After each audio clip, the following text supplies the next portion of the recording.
Kape ni Manoy. An oras na yan, atod sa Indo ni Mr. Julio Victor Marlo Sigera, President, Sigera Technological Colleges, Irigan City. Para sa edukasyon di kalidad, Sigera Technological Colleges. Basta here, get ready for Magnolia Cheesy Milky White. Ready? Go!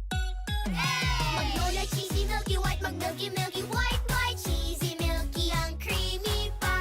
Wow! Ang sarap! Yummy! High in calcium, helps make us strong. Go, go, go! Magnolia Cheesy Milky White, Milky White, white, milky, white, white, white.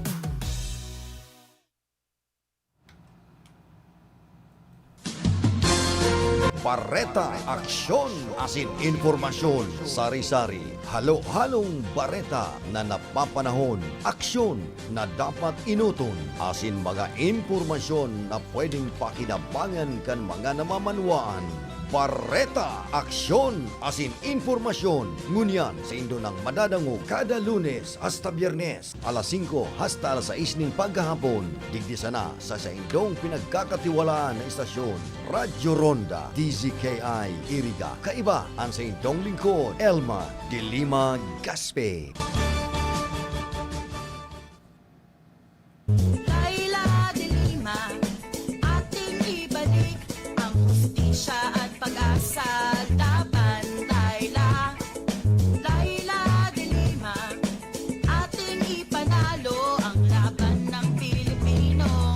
Nais natin ang liwanag ng bukas, tayo na't lumaban, ibalik ang hustisya. Nais natin sumulong ang bansa, tumindig, kumilos, lumahok at magpasya. Laban, Laila de Lima, ating ibalik ang hustisya at pag-asa. Laban, Laila de Lima, ating ipanalo ang laban ng Pilipino. Laban, Laila de Lima, ating ibalik ang hustisya at pag-asa. Laban, Laila de Lima, ating ipanalo ang laban ng Pilipino.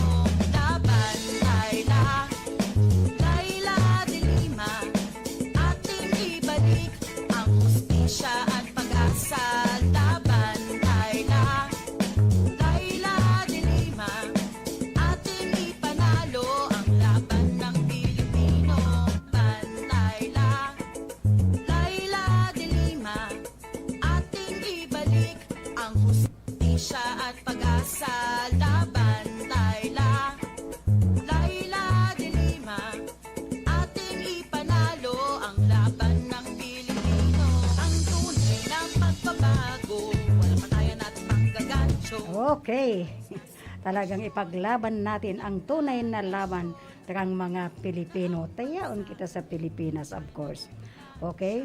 Yaon na naman po kita sa sarong oras na programang Bareta Aksyon Informasyon. Kada sa Lunes hasta Biyernes po. Alas 5 hanggang alas 6 nin pagkabanggi. Sa laban, Laila de Lima, ating ipanalo ang laban ng Pilipino. Nais natin ang liwanag ng bukas, tayo na't lumaban, ibalik ang hustisya. Nais na Yaon basan ang justisya sinasabi kay ni na ininganing benepisyo kay ning 4-piece ba? Nais na magpabakuna ay nako po, hindi naman po yan makaturungan. Dahil ang sinasabi dito, ang 4-piece daw, yung mga 4-piece, anuhin ang benepisyo na yan. Bakit pinag-iinitan na naman, pati ining mga naginibo ni Senator Laila de Lima? Ano ba talagang meron? Ano ba talagang buot sabihon ka ini? Okay lang yan. Manila, Philippines, Commission on Audit should immediately release its 2020 report on Philippine Health Insurance Corporation. Yan ang sabi ni Senator Grace Poe. Laila de Lima, ating ibalik ang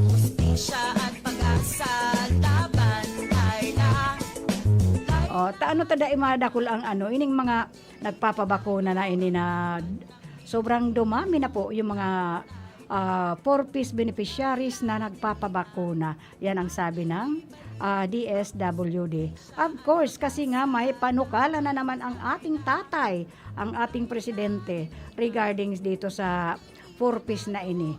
Na ayan po, sinasabihan na naman na ay aywan ko ba, hindi ko maintindihan talaga ini sa tuyang namumuno sa satuyang nasyon na pero may to Duterte administrations no vaccination, no 4-piece aid proposal, unacceptable po ini according to Senator Laila de Lima. Hindi po dapat arog ka ini. Taano yan ta pinag-iinitan na pati ining 4-piece pa. Bini na nga aning mga kinakawawa na nga ninda ining husto ining mga nasa laylayan, and now may plano pang anuhan ining budget ka ining 4-piece which is already implemented for how many years na to, o pinaghirapan na to para lang matulungan ining satuyang mga kababayan na talagang nasa laylayan talaga. Ano bang ibig sabihin nito? Nagtatanong po ako. Duterte administration's no vaccination, no 4-piece aid proposal. It is very unacceptable talaga ini because the principal sponsors of this 4-piece is no other than Senator Laila de Lima. Ayan ang sinasabi ko nga. Although nakakulong si Laila, wala siyang tigil sa pagtulong sa ating kapwa. Ano na naman bang naisipan na ini? Ay talaga naman wala namang katapusan yan. Yan na nga lang ang pakinabang ng mga walang-wala, hinahadlangan pa. Wag naman ganun.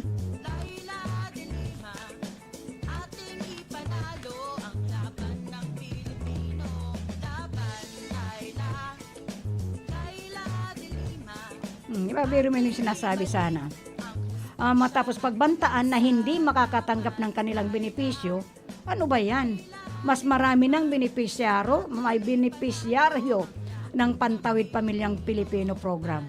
Ito nga 4-piece na ini. Kaya pagkadangog ko kayo ni kasubago o kaninang madaling araw talaga naman na nakakataas po ng kilay. Ano bang buot sabihon ka ini? Na pati ini mga benepisyo kayo ni mga kasaraditan pinapakialaman na naman. Ang pakialaman ninda how to solve the case of this pro-COVID-19. Kaya ni may mahigit 1,000 na naman bagay ining mga nadagdag na infected po nitong COVID-19 cases dito sa Pilipinas. Sa ibang nasyon po na nahimik na sindang maray regarding this COVID. Kaya nga lang ay sinasabi ko naman na mag-ingat po kita ining mga those who are not following the health protocol. Mag-isip-isip po kita. Ang programa pong ito ay hatod po sa Endo ni Susan de Lima born of Germany, and of course, hello to Monica Perique. Good afternoon po, madam, for watching the program. Inamin mismo ni Department of Social Welfare and Development Assistant Secretary Glenda Relova na marami talagang 4-piece beneficiary ang takot po na magpabakuna. Yun ang kagustuhan po nila Yun ang paniniwala nila. Ba't sasaklawan nyo? Ano ba tayo? Hindi naman tayo nasa communist country. Hindi naman tayo nasa, ano ba yan? Binabalik yung martial law? Kaya iupo na ninyo. Itong sa ato yung gwapong aspirante para presidente. Tangan ibalik na naman ang martial law. Pero although nga wala tayong martial law, bakit ganito pa rin na parang diktador pa rin ang satuyang administrasyon? Just imagine that 4-piece is already implemented at pinapakinabangan na po kaya mga nasa laylayan. Dapat mayo man kaya nag-4-piece na ba kung nasa laylayan? Paano na yan? Sa ining mga kasaraditan na ini na pambigas man lang nila o pambayad ng ilaw at tubig, pagkatapos hahadlangan pa niya, tatakutin pa niya. Ano ba ito? At nasa loob ba ng 6 na taon, puro pananakot ang napapala natin? Magdasal naman kayo. Those who are in the other, yung mga cabinets ninyo, tulungan nyo naman ang tatay nyo na makapag-isip ng tama, hindi yung nasa tama na imamali pa rin. Ano magagawa nito? Dahil sa sabi-sabing masama ang epekto ka ini. Anong masama? Ako na nga nagsasabi, dati takot din po ako magpabakuna. Pero sa nakikita natin, lalo may panibagong variant na naman, dahil hindi na kinakailangan na takutin pa. Oh, paano ba yan? Nagsagawa umano ang mga DSWD ng iba yung information drive campaign para mabigyan ang mga benepisyaryo ng tamang impormasyon ukol sa benepisyo kaining bakuna. Aabot ba naman ng umano na nasa 526,000 benepisyaryo ang mga beneficiaries kaining 4-piece na ini? Saka halos kakaunti na lang. Dadigdig nga sa Iriga dito sa atin sa Rinconada, almost ano na ang vaccination dito. Kaunti na lang. Hindi na lang natatanda si mga 18 below. Oh, para kaining pagbakuna kontra COVID-19. Wag naman pong ganun. Bawas na nga po. Oh. Dati nga sa araw-araw, libo-libo pa yung mga infected. Although naitala na naman sa Department of Health ang 1,940. Pero yan mo, yung infected is 1,409, 1,000 plus. Less than 1,500. Pero ini namang mga gumaling, mas dakol po. Gumaling at ang mga namamatay ngayon seldom na. Very seldom na may pumapanaw pa rin. Agad namang nilinaw ng DOH ang mababang datos ngayon at dahil sa technology nitong sa kabuuang pagbabakuna bilang ng mga naitalang kaso sa bansa. Time will come. Sabi ko nga sana, I just hope na within this December. Pero we have to keep on using our face mask. Di bali na yung yung face shield. Pero may mga lugar po na talagang ini-implement pa rin yung using face shield. So again, Lucena de Lima Sionbon is one of the sponsors of this program. And of course, kay Monica Perique, thank you very much for watching the program. Laila de Lima, ating ipanalo ang laban ng Pilipino. Ang tunay na pagbabago, walang matayan at manggagancho. Maayos na sitwasyon, maunlad na nasyon. Inuuna ang bansa, hindi China o ganansya. Nakapwesto sa gobyerno, dapat hindi ito robo. Dapat Laila de Lima. Now, pag-ulayan nga natin itong regarding dito sa COA. Manila Philippines Commission on Audit. Manunungod pa rin iningin, kaibanan padigdi ini mga 4-piece na ini. Should immediately release its 2020 report on Philippine Health Insurance Corporation. Dapat lang po. And the Commission on Audit should immediately release its 2020 report on Philippine Health Insurance Corporation. Ini po ining Commission on Audit. Dapat po, iluwas ka agad yan. To give legislators a clear picture. Tanganing may pahiling po, kaning sa ito yung mga legislador, ang malinaw na picture of this PhilHealth finances. Habang ang diskusyon po on the 2022 national budget is ongoing para po mapagtataran kung magkano o ilang percent ba ang itataas dito sa ating PhilHealth. Kasi bago pa matapos ang diskusyon na yun, dahil kung kailan na naman, nandadyan niya na, tapos na yung diskusyon, ayan na ba, for signing na lang ng satuyang tatalikod na presidente. Ayan po, saka sila matataranta. On the 22, PhilHealth's finances must be, while it is discussing our mga legislator, habang pinag-uulayan ninda yan, pupunta pa yan sa Senado, dapat, habang nasa diskusyon pa on the 2022 national budget is ongoing according to Senator Grace Poe. Sa laban, Laila. Kaipuhan po nating maaraman ini. We need to know exactly how much PhilHealth owes hospital. Dapat po maaraman kung magkano pa talaga ang kautangan ng PhilHealth sa mga hospital, or rather ang utang ng utang ng PhilHealth sa mga hospitals and care at saka yung mga healthcare workers. Dahil di ba nga din nagdagdag ng benepisyo sa itong mga medical practitioners natin, ito ng mga healthcare workers natin. They must be paid soon. Dapat nito nabayaran na sila lahat. Ano bang nangyayari sa atin? Kawawa naman ining ating mga healthcare workers na ini. Oh. O at least under the PhilHealth. Oh. Kaya magkano na ba talaga ang utang sa ospital na mga sa PhilHealth nito mga hospital? Para nga mabayaran na ining healthcare workers natin yung extra benefits nila. Kawawa naman itong mga natin itong mga medical practitioners natin. It is not only the medical practitioners. Ang janitor dyan, kaiba dyan. Yung mga attendants. Kasi maraming maraming workers ang sarong ospital. Hindi lang yung mga nurses at mga nurses at saka mga doctors ang binabayaran dito. Andiyan yung mga attendants, andiyan yung mga utility, andiyan yung staff. Kasi without the staff, paano palalakawon ang sarong, paano gagana ang administration ng isang ospital. So marami kadakol kang binabayaran dyan. Ating ibalik ang So they must be paid soon. And government must figure out where to funds. I-figure out na ng satuyang gobyerno ang nito, kung saan ba, where to get the funds. Pero siyempre, yan, health budget yan. Sa budget yan sa health, of course. Dahil regarding sa health ini. Pero anuin pa ang buhay na ini. Kung araw ka ini na ininganing purpose na implemented na, gusto pa ibura because the principal sponsor ay si Senator Laila de Lima. na ang bansa, hindi China o ganansya. Nakapwesto sa gobyerno, dapat hindi ito robo. Laban,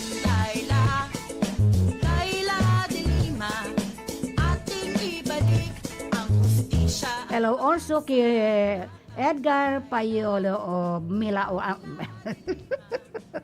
pero di ko nalilingawan ining lugar ka ni Edgar Payolo is watching the program. Liwanag ng bukas, tayo na't lumaban, ibalik ang hustisya. Nais natin sumulong ang bansa, tumindig, kumilos, lumahok at magpasya. Laban, Laila.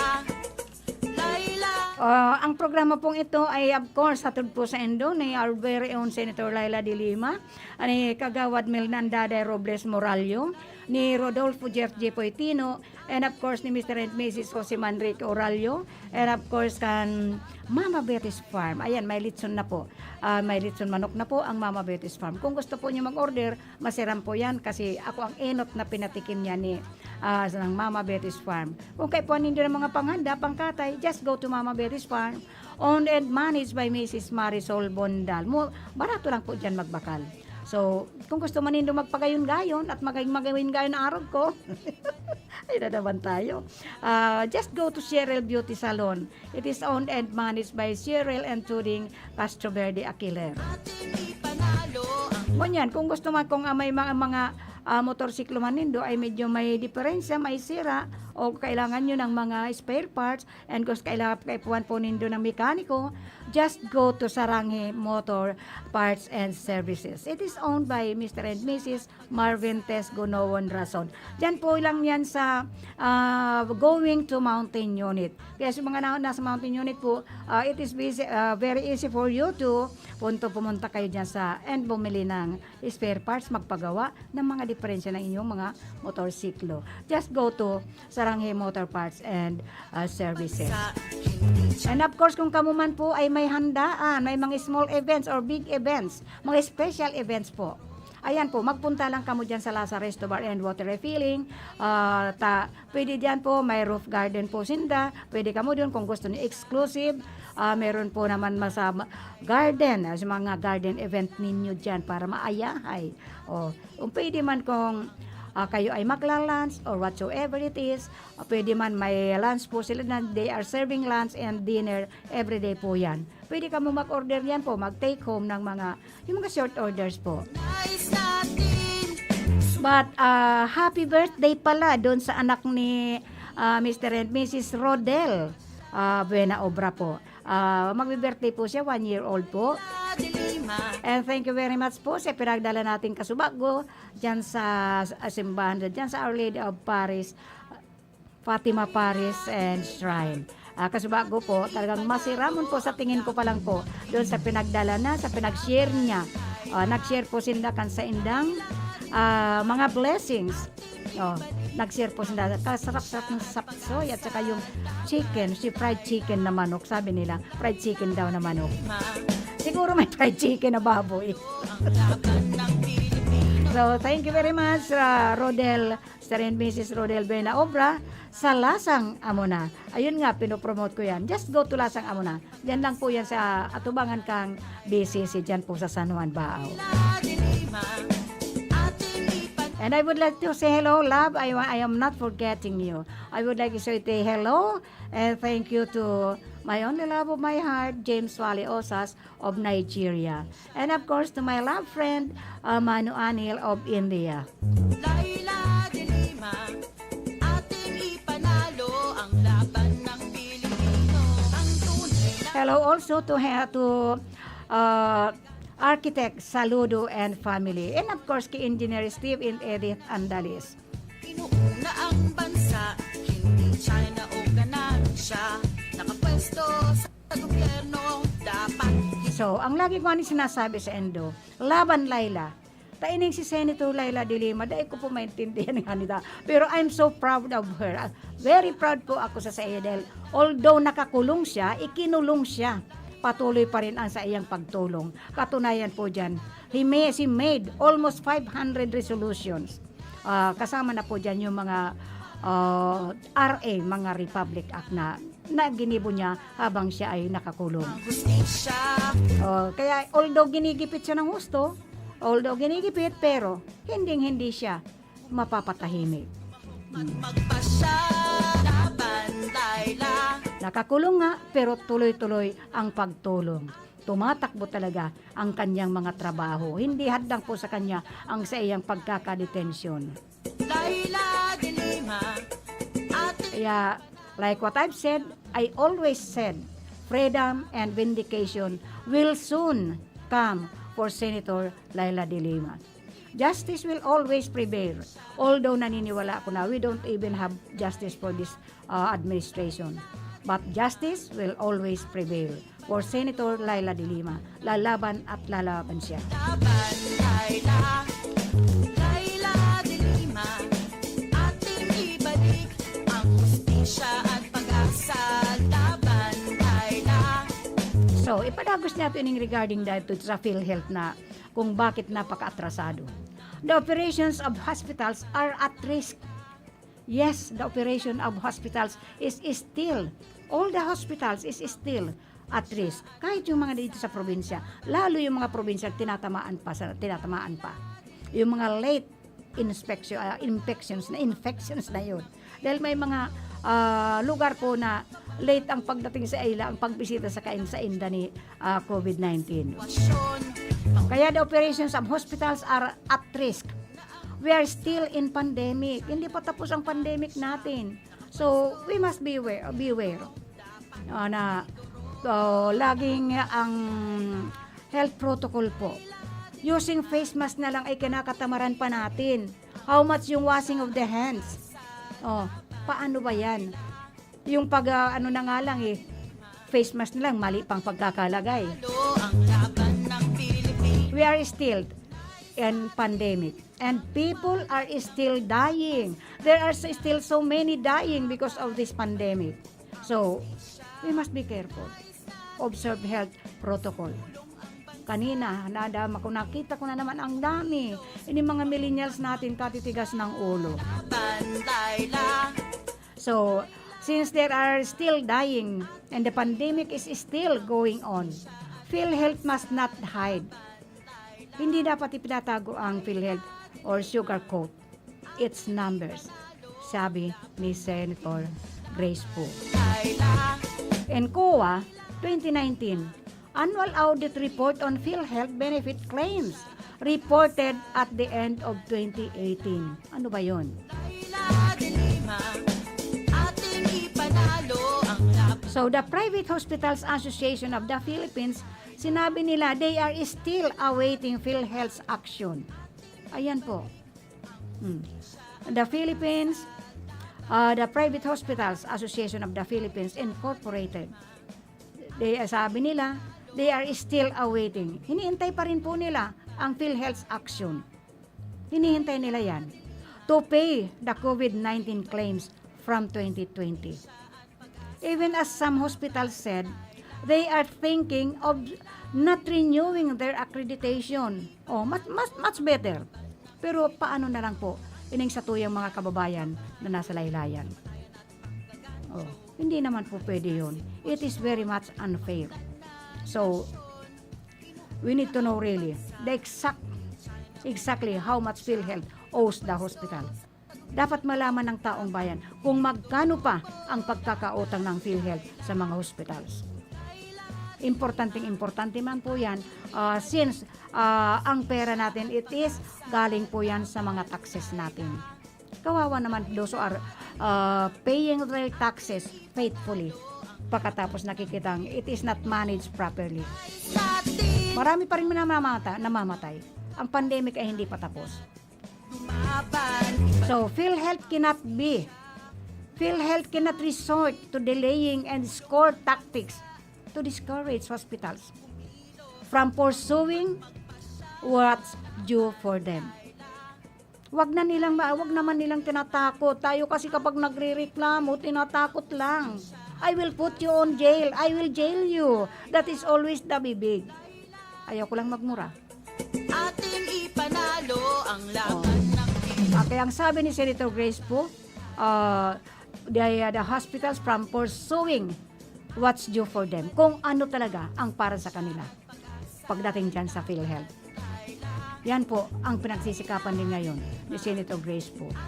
After reported that some hospitals have received, ay biro mo yan, after some hospitals reported that some hospitals have received, nakakatanggap po sila ng summons from the National Bureau of Investigation concerning their claims. Ano ba yun? Dahil nagkiklaim ang mga hospitals nang dapat bayaran ng PhilHealth, ipapasumon pa sila. Ano ba yun? Ano ba ang kamalian dito? Dapat alam ng taong bayan yan para hindi tayo nangangapa. Dahil ako nga mismo, I am lack of pagkaintindi dito sa regarding sa PhilHealth. Pero I am also entitled because once you are already a senior citizen, you are entitled for this PhilHealth. Yan ngayon kung mawawala itong PhilHealth na ito, what more? Anong gagawin ng mga talagang those who cannot really afford to pay their hospital bills?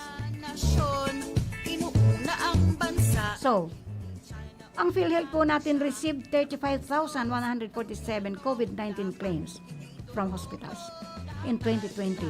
But only 10,000 po, 10,000 plus po yung nabayaran lang. At the amount of 30,000 ay 35,000 plus. The only 10,000 plus of claims were paid. Ano ba naman yun? How will be the hospital survive? Paano magsusurvive ang hospitals without paying the proper payment? Kaya sabi nga, talagang mahal ang ano natin sa atin ng COVID. Pag pinasok ko ng hospital, dead ball ka na, utang pa sa hospital. Amounting to 2.2 billion of the 2,859 claims for critical COVID-19 cases po. Yung mga critical mga critical COVID-19 cases po, PhilHealth only paid 642 claims or 505.6 million. Just imagine, ganun ba kalaki yun ang binabayaran sa hospital? The COVID-19 cases only paid 642 claims or 500 amounting to, bakit? Just imagine, 600 plus claims at ang naibayad po 505.6 million. Ayan po, ayun, ang laki pala ng binabayaran when it comes to PhilHealth, ang laki ng bayad pala dito sa mga COVID cases na ini. Refused to pay for 309 cases amounting to 243 million. So, ano ba ini? At kailan tama lang ining panukala ni VP Leni Robredo na pag siya nakaupo, ang tutukan muna niya ng gusto. Ating ipanalo ang laban ng Pilipino, ang tunay na pagbabago. Again, I would like to say hello and happy birthday po. Happy birthday to my brother, my eldest brother, Avelino de Lima. He is celebrating his birthday today. Ilang taon ka na ba, kuya ko? But anyway, happy birthday. And of course, to my apo, happy birthday yesterday, Arwen Crisostomo Gaspe. And of course, happy birthday also to Mercy Quinones Amoroso. Is that really your birthday, Mercy Quinones Amoroso? But anyway, happy birthday. And many more birthdays had to come on your way. But of course, good health. And now, after birthday, obituary naman. Sa tuya pong tugang na si Anita Ibarreta de Lima of San Agustin, Iriga City. Nangunyan, ang sa iyang bangkay po ay nakapatinti pa sa San Pablo, Laguna. Dahil ko lang aram, dahil ko pa rin nahapot kung ano arin ang dating ng sa iyang abo, digdi sa San Agustin. Pero ang lubong man, gigibon pa man digdi sa San Isidro, Iriga. At ang nalulungkot ako ng gusto, ining si Mampat, si Maria Patria de Villa. Dahil sabi ko nga, ever since na nag-program po ako digdi sa radio, lagi po siyang nagwa-watching via live streaming. And talagang puro papuri ang winaon niya sa akin. And minsan nga, tinanong niya ako, Miss Red Elms, kasi si Fandy called me Elms. Ilang scarf ba meron ka? Ibig sabihin niya ito pong ginagamit ko na ini, mga ganito. She asked me. Sabi ko, nagbiro din ako. Sabi ko, Mampat, 2 dosena lang yan. Baka gusto mo dagdagan. But anyway, wherever you are, Mampat, Maria Patria, nasaan ka man? Perpetual health, perpetual light will always shine on you. May you rest in peace. And of course, inimang si Ernesto Volante. Taga dyan po ini sa Santa Maria Tubigan, nandyan po nakapatinten sa iyang bangkay. Si Ernesto Volante. Sa kapos po nakakabisto sa iya. Mga kamag-anakan, mga kabarkada, ang tuyang tugang man po na si Ernesto Volante, ay binawian na rin po ng sa iyang buhay. Ang lubong gigibuhon po sa November 16, it is Tuesday.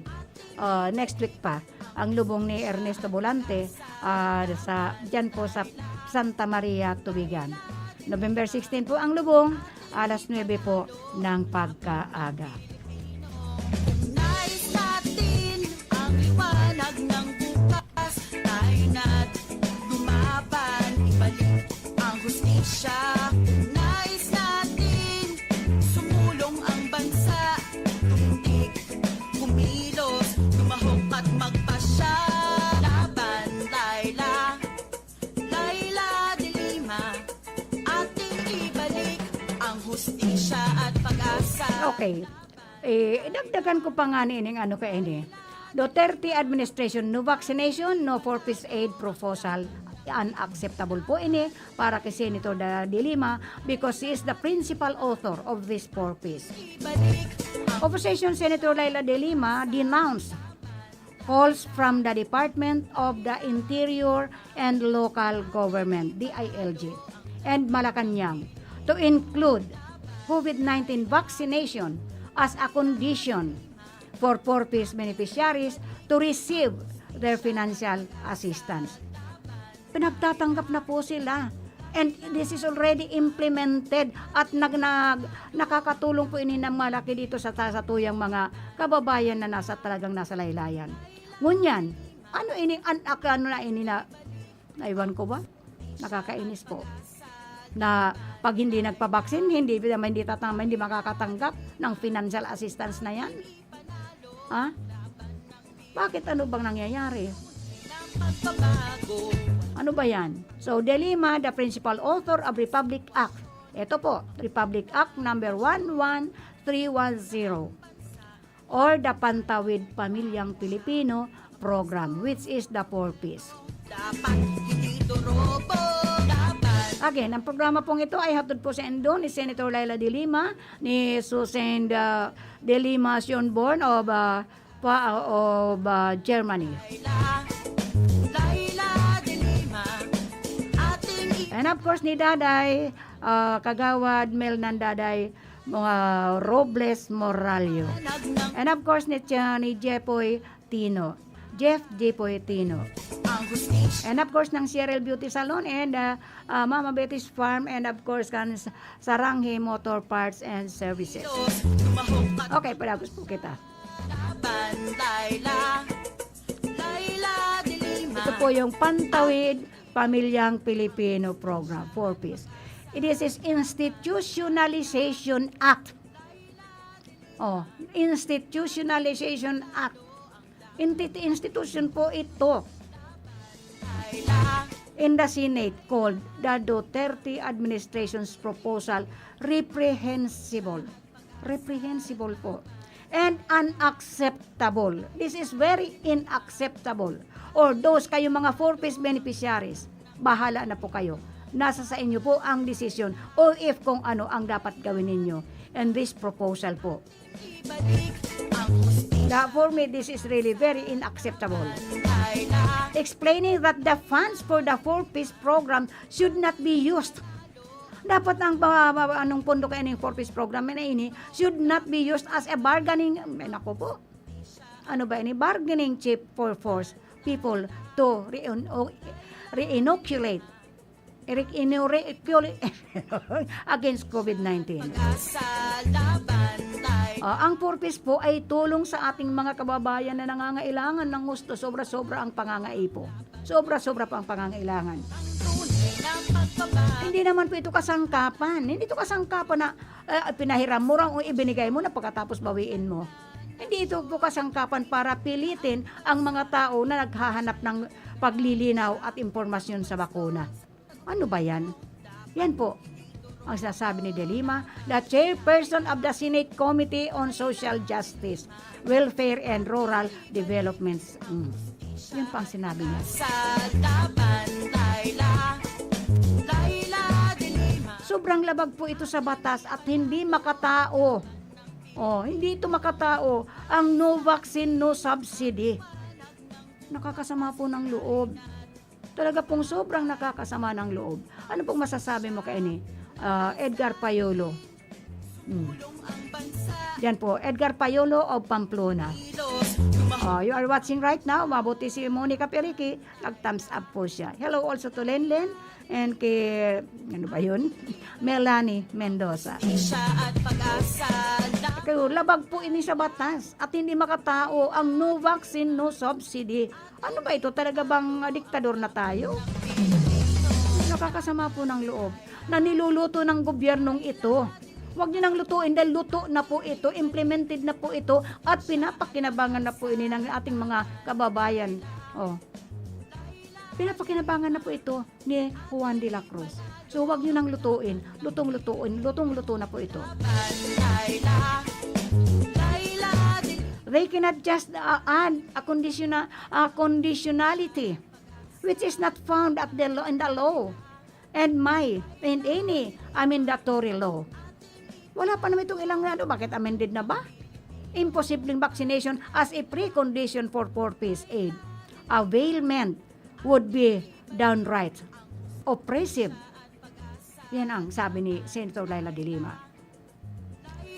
Lima. Last November 6 po, ang DILG spokesperson Jonathan Malaya admitted that the government was looking at excluding 4Ps beneficiaries from receiving. Ano ba naman ito, Jonathan Malaya? Mabuti kayo mga mayroon.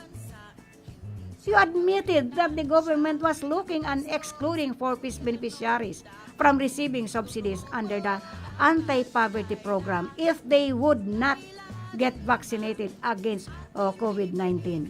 Ang hustisya at pag-asa. Hindi nga na COVID, pinapatay naman ninyo nitong 4Ps na ini. Sa palagay ninyo kung mga hindi mabawian niya ninyo, what will you do?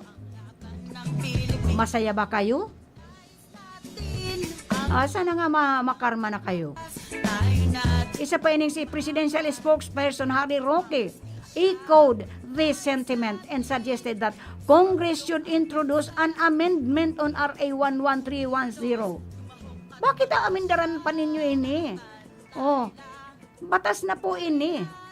implemented na ini at nakikinabang na itong sa tuyang mga kababayan na may kahos ng gusto. Layla, Isa pa ito si Roque. dilima. Magsasuggest ka pa that the Congress should introduce an amendment. Bakit amendahan pa ninyo ini? Layla, O sige, amendahan nyo na. Nang magkaisa na itong mga nasa laylayan, magalit na po sila. siya at And suggested that the Department of Social Welfare and Development should take a look at the ILG's proposal. Maawa naman po kayo, mabuti kayo kalalaki ng sweldo ninyo na hindi nyo ginagamit sa tama para pagsilbihan ining mga mamamayang naghihintay ng inyong pagsisilbi. sa laban. Hindi nyo ba alam? Wala kayong alam pa sa obligasyon ninyo na pinasok sa inyo? Ating The lady senator from Bicol reminded the Duterte administration, ipinapaalala po ni Senator Laila, dito sa Duterte administration, that the grant of 4-piece benefits was institutionalized to ensure that the beneficiaries would be given financial aid without delay, notwithstanding who is in key government positions. walang patayan at panggagancho. Ayos na Ano bang nangyayari sa atin? simulan na nasyon. Inuuna ang bansa, hindi China o Ganon. Oh, she crafted the 4-piece law in close consultation with stakeholders precisely to ensure that beneficiaries will become empowered as rights holders. Hindi yung itinuring nilang tinatanggap lang ng ayuda na pwedeng bawiin batay sa kapritso ng mga nasa kapangyarihan unang sa mga panibagong polisiya na walang sapat na batayan. Ano ba yan? Mag-isip-isip po tayo mga kababayan ko, especially those na mga beneficiaries po nitong 4-piece na ini. Kaunting benepisyo na lang po na tinatanggap ninyo. O, para kayong kumakain na lang ng tutong. O, para kayong kumakain na ng remenya ng mga, yung mga pinag-ayawan na pagkain. Tapos aagawin pa sa inyo. O, konting pagkain na nga lang sa plato ninyo, aagawin pa nito mga makapangyarihang ini. Sobra naman po kayo. Panalo ang laban. Ang mga benepisyo ng 4-piece ay hindi utang na loob ng mamamayan sa gobyerno. Binibigay yan ng dahil obligasyon at nararapat. Natulungan sila. Ano ba yan? So De Lima proposed that instead of officials and politicians tinkering with the landmark law, tinkering with the landmark law, the government should focus their efforts to more efficient information campaigns to guide more Filipinos to understand the importance of being inoculated against the coronavirus. Yan po ang pagtuusan ayan pa po ang just focus muna po dito sa coronavirus. Hindi yung kung ano-anong amendment na batas na yan na amendaran nyo kaagad. I just don't know if how many years na po ini na kinakailangan ng amendahan. Ang tunay na pagbabago. Walang patayan. So, is there data showing that many or most of the 4-piece beneficiaries refuse to be vaccinated? May data na po kayo dyan na umaayaw talaga ini mga beneficiary na ini. Is there proof of high infection rate among them? Ano ba yan yung tinatamaan nitong COVID ay mga 4-piece members lang? Namili ining 4-piece? O na dapat ang tamaan ay yung mga 4-piece beneficiaries? Tamaan itong COVID na ito? Tinatamaan na nga, aalisan pa ninyo, babawasan pa ninyo. Oh. Have they been duly enlightened about the beneficiary, about the benefits and safety of vaccines? Do they, especially the poorest of the poor, have access to vaccines? Yan ang tanong ng ating Senadora De Lima. Laban, Layla. Layla de Lima. So, we are not seeing an intensified information drive to address vaccine hesitancy. Of course, ako nga ay am very hesitant before to accept this vaccine. Because takot din ako. So, ngayon nga, kinakampanya ko na they must have the vaccination. An efficient vaccination distribution system.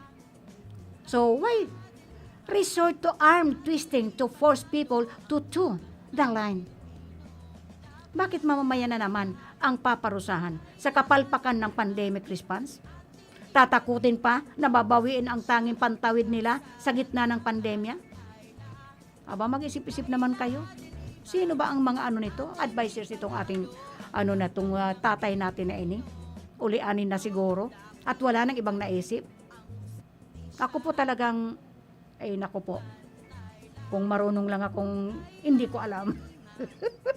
But anyway, ang programa pong ito ay hatod po sa endo ni Senator Laila de Lima and of course ni Susanne Schönborn of Germany and of course ng mga ni de Kagawad. Ayan po, sakit na nalamunan ko po. Kagawad Melnandade Robles Morallo, ni Rodolfo Jeff G. Poetino, ni Mr. and Mrs. Manrique Orallo, ni Jose Manrique Orallo, and of course, pinag-usapan po namin ini. Wala pong ibang nag-i-sponsors po ito. Hindi po ito galing kung kanino, kung di galing po ito sa mga magkakapatid namin. And hello also to my love and only James Wally Osas. Again, love, we have to video chat. As I have said that last night, we will chat tonight.